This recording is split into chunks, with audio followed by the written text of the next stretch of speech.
Alright, good morning YouTube. I'm Curls King, StansRank.com, and in today's video I'm going to be talking about the deadly gym sin of wrath.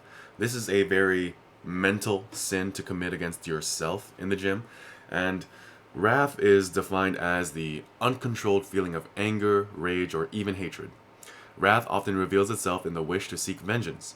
In its purest form, wrath presents injury, violence, and hate that may provoke feuds that go on for centuries. So, in the gym, one thing I always remind myself and my clients is to compare yourself to who you used to be, not to who someone else is today.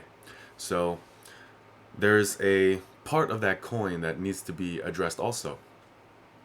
If you are constantly comparing yourself against who you want to be or who someone else is, you might end up hating yourself for who you currently are. Every single time you fall short of your goals, every time you somewhat miss the mark, then you're going to go overboard and end up going so far into the opposite direction that you're just hurting yourself and your progress. And that's not what you want to do. You will damage who you could be by constantly fighting against who you are. You will make mistakes along your fitness journey. You won't progress as fast as you would like to. You are not going to be perfect along this ride. You just aren't. But you can't hate yourself to a better you. And that's something that's really important to understand. Every time you miss the mark, it's not an excuse or a reason to just go off the rails. It's not a all or nothing kind of mistake. If you eat slightly over your calories, you can limit that damage by not overeating and saying to yourself, well, I'm already over my calories for the day, might as well go all in and all out, right? No, don't do that. Or let's go in the opposite direction. You are slightly over your calories, maybe like not even by that much or that bad, but just because of that simple mental fact that, oh shit, I overate, you just skip your meals for the next day or two. And what does that do for you? What are you doing to your progress, to your mental health? Is that really worth it? You are committing the sin of wrath against yourself, because anger, hate, and all of these things, they don't hurt other people. They can if you take it out on them, but at that point, it becomes like their responsibility on how do they respond to it. But one thing that will never change is the fact that anger and hate will always hurt you more. It just always will. Even if it doesn't feel like that in the beginning, it's going to punish you way more than you could ever do so on other people. So that's something important to keep in mind when thinking about the deadly sin of wrath in the gym. It's a mental sin. It's a sin against yourself. So if you work hard and with such ill intent, you're going to run yourself into the ground. What does this mean? If you are pushing yourself as hard as you possibly can, and you are doing so with just this anger and disgust with yourself, you're going to, one, you're going to sacrifice the quality of your workouts. You're going to risk way more than you need to in your workouts. And then, what is that going to do for you? You might get injured, and that might take you out of the gym for quite a while, or you're just going to be so overworked and so tired that you're going to end up having this horrible relationship with the gym, with your exercise consistency, and with the results that you're getting. You might get body dysmorphia and things of this nature, and then that just adds on to this hate and wrath that you inflict upon yourself, and that is not good. One thing I want you to think about is treating yourself like a blade on a grindstone. If you are too rough, you will ruin the blade. You will ruin yourself. If you're too soft, you won't get any sharper. You're not going to increase your usefulness. You're not going to increase your strength, your ability to perform in the way that you need to.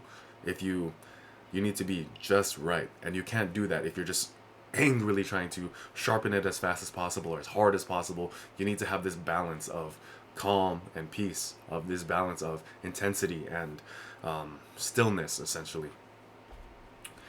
Another issue with the deadly sin of wrath in the gym is that you will become resentful of the success or achievements of others. Like I mentioned earlier, compare yourself to who you were yesterday, not to who someone else is today. If you are constantly hating others to make yourself feel better, you're going to start blaming it on things like, oh, their potential is so much better because their genetics are better, or they're taking PEDs, or some variation of that, where you start blaming these other things. And when you blame external factors, you are removing your ability to focus on what you can't control. You are shifting your attention away from things that desperately need your attention if you're trying to make progress in the gym. And that is a very crucial mistake to be making, and that is a mistake that is caused by you feeling this anger and wrath towards yourself and other people. You shouldn't be hating other people for their achievements and successes. People are going to, like, the people around you are going to do what they're going to do, but that shouldn't impact you in any type of way. I am a very much intermediate, maybe even mediocre lifter. I am like anywhere between 250 to 260 pounds. I deadlift 525 pounds. Like, I only lift about 2 times my body weight. Now, that's not, like, the absolute number might be impressive, but relative strength might not be so impressive if I look at it from that point of view.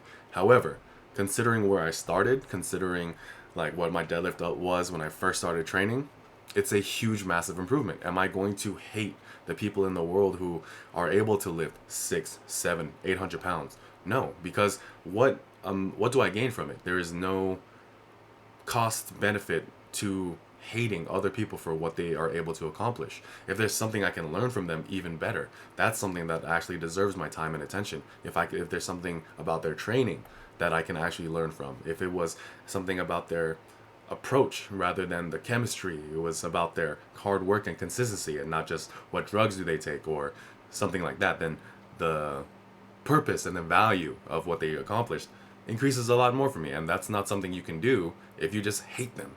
If you just say, well, your potential is so much greater than mine. Your genetics are so much better than mine. You're on PEDs. I don't need to listen to you. You shut yourself off from great information that could make you better. And that is a cost I am unwilling to pay. That is why when someone is stronger than me, someone is better than me, I think of that as a moment in time, because, or I'm taking myself out of the equation. I'm like looking at it from an objective point of view and just removing myself entirely from that and removing any type of feeling toward that, so that way there's no ill intent and no ill will, and I can just learn. That is a skill that you develop, and it's a skill you develop in the absence of anger, hate, and wrath. And if you become resentful of the success that other people meet, one thing that is just horrible, and this applies to anything in life, is that you will think that whatever you pursue is going to be a fruitless endeavor because someone else is going to do it better. It's not about if someone does it better or worse than you. It's not about it's about overcoming yourself and not overcoming the accomplishments of someone else. If you do something for yourself, even if you fail along the way, at the end of it all, you're going to succeed. But if you're constantly trying to compete with someone who, for one, probably doesn't even give a fuck about you and what you're doing, you're going to be spinning your wheel, wasting all your time and energy, and you're always going to be left unfulfilled, because anything that you accomplish will literally mean nothing to you unless it is held against whoever you're competing against.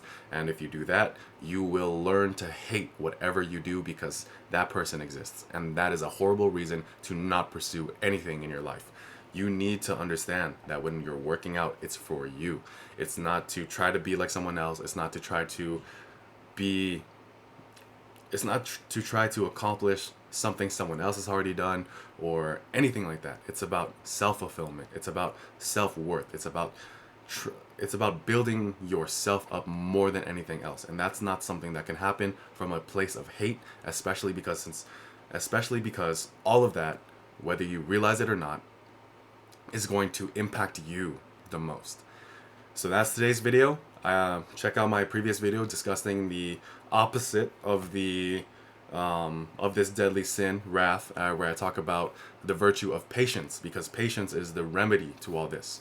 So please check out that video. Please like, comment, and subscribe. I'm Carlos the King, StanStrength.com. See you in the next one. Have a great day.